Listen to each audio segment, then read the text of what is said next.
What is going on, community? It is TJ, aka Flash by Night, coming to you from the office, from the lab, and we are doing the re-up from the office because, frankly, with all of the Christmas holiday moving and shaking, this is the first time I've found time to do it. But if it makes people happy, if it makes someone's day, makes someone's holiday, then my time is their time. But right now, my time is the time to bring you my new comic book day haul, which is kind of small, and also some mail from Unknown Comics. So go ahead, hit the like button, and if you are not subscribed, hit the subscribe button, hit the notification bell, and we are going to get into it. The first book I have for New Comic Book Day is Cloaked #1 from Dark Horse.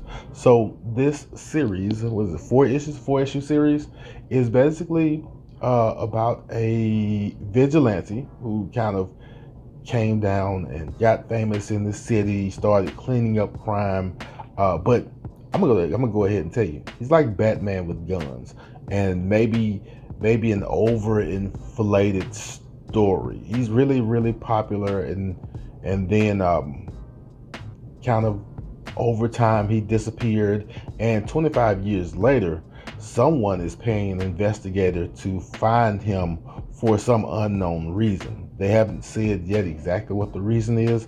They haven't said who the vigilante, I think they come to call him the Reaper. They haven't said who exactly he is yet, or who the rich guy is who's paying the investigator to find him for whatever reasons.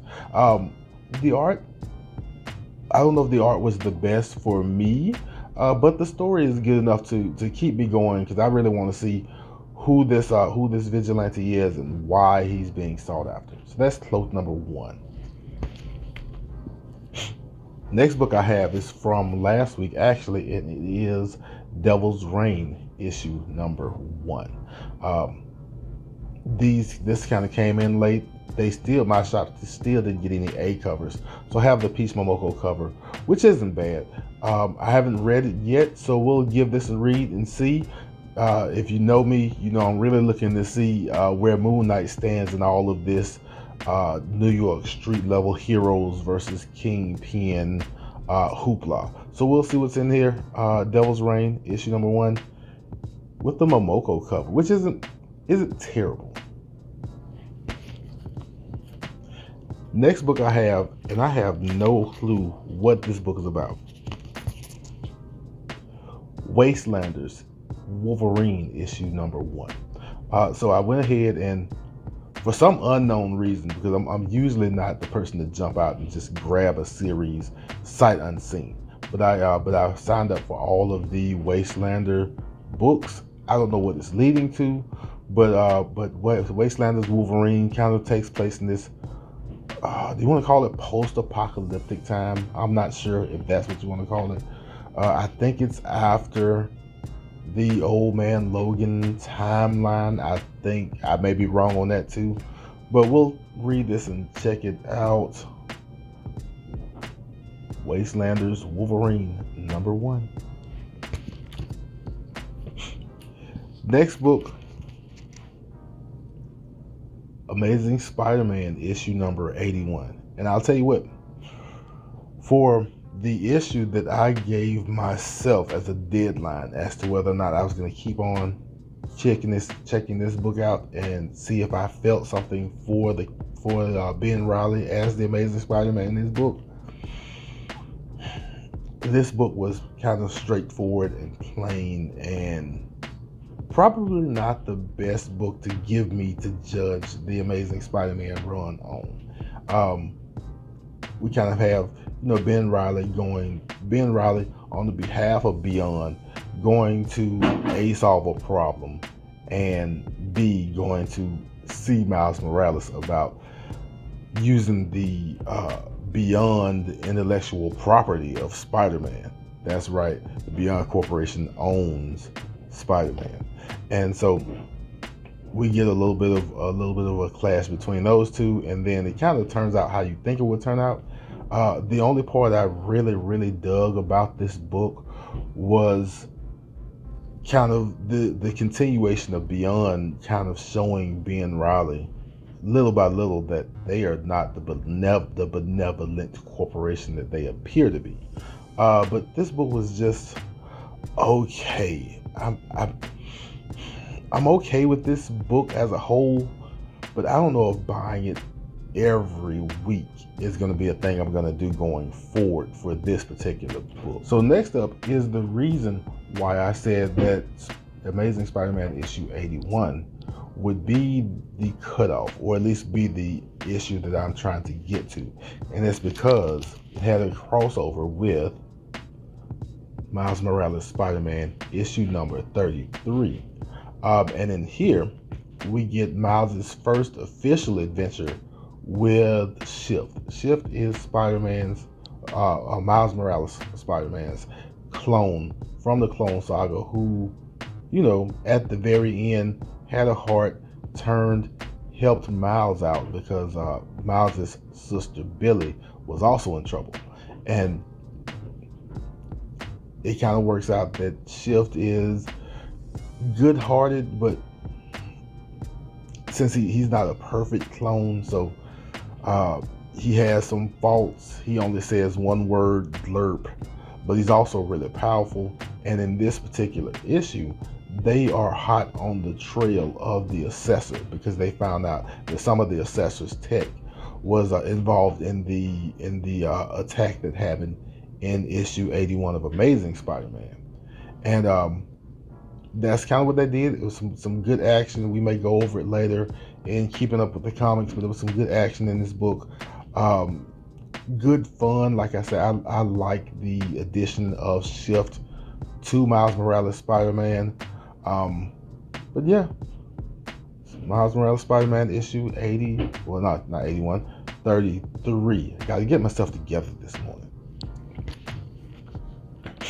And my last book for a new comic book day is a variant of Miles Morales issue number 33. And you see this kind of Villain's Reign, I think. Yeah, Villain's Reign, the mashup between Miles and Ultron. I really like that. Speaking of which, I am not reading the Hulk. I'm not gonna be reading the Hulk, I don't think. But if you run across issue number 2, there is a mashup between the Hulk and Kingpin on the cover of that book. Get it if you run across it. It's great. And that was the last of my new comic book day books. But like I said, I have some mail from Unknown Comics. Over Thanksgiving, Black Friday comes around, and last year I didn't participate in any Black Friday comic stuff, but I looked around to see if anyone was having sales, and Unknown Comics was basically having a 50% sale on their exclusives. And if I can get a discount, you know how I am, I'm frugal. So I grabbed 3 books that I either don't mind having or really wanted, and at the right price, I grabbed them. So the first one is this Spider-Man 300 homage of Miles Morales Spider-Man issue number 30. And I know some people are kind of tired of this cover style. Don't blame you. I know some people don't really dig the new costume. Also don't blame you. But it's a cool looking cover, and I don't mind the costume, and I only have like 1 or 2 of these covers, and so it worked out pretty well. I think I got it for $7.50. Yeah, half off of 15, $7.50. Yeah, so I got these 3 books, including this one, for $7.50 a piece, and I think that works out pretty good.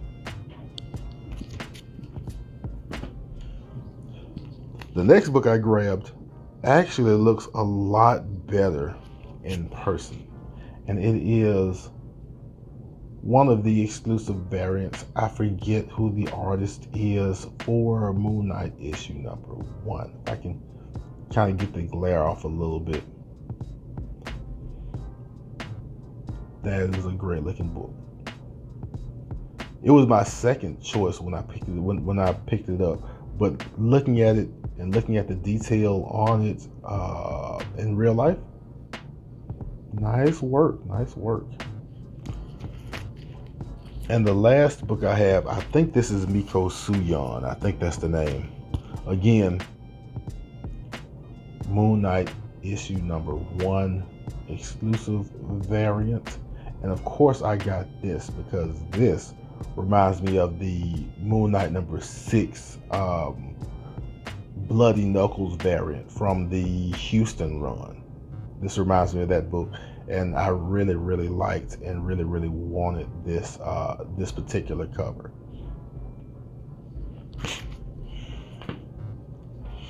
And so that is it for the re-up. I hope you enjoyed yourself. I hope you saw something you liked. If you did enjoy yourself, hit the like button. And if you want to keep up with me picking up my comics, hit the subscribe button, hit the notification bell, and of course, don't forget to leave comments. But as we always do at this time, love yourself, love others, and I will be back in a flash.